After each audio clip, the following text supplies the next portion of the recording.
Vous avez posé une question sur le potentiel, n'est-ce pas, de la résistance. Je serai bref sur la question. Je vous dirai des généralités précises, ou comme vous voulez, n'est-ce pas, des précisions générales, n'est-ce pas? Eh bien,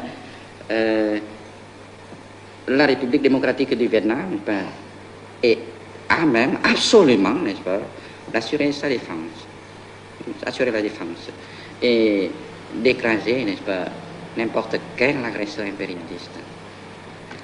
La principale force de notre armée réside dans le moral, dans l'esprit combatif du soldat et dans le soutien illimité de la population.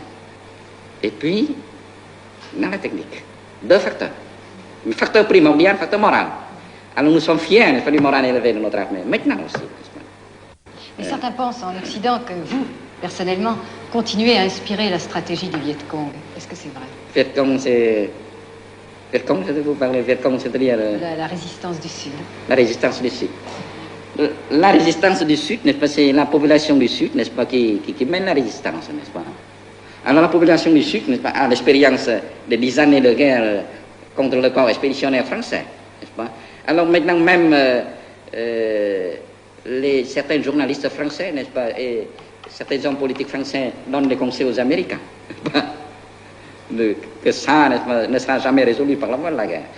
Alors vous comprenez que notre population, n'est-ce pas, était imprégnée des expériences de la résistance. C'est la guerre populaire. C'est la guerre populaire, avec des formes plus riches qu'auparavant.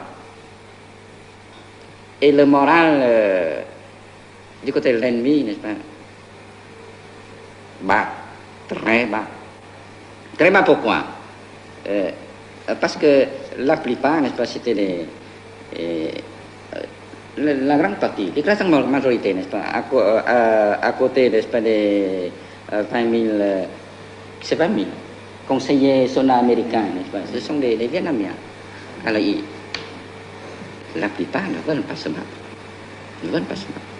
Ça se comprend. Et surtout après les défaites, n'est-ce pas? Mais dans quelle mesure peut-on dire que vous-même, vous continuez d'inspirer cette stratégie brillante, puisqu'elle a des résultats jusqu'ici? Je ne peux rien vous dire là-dessus.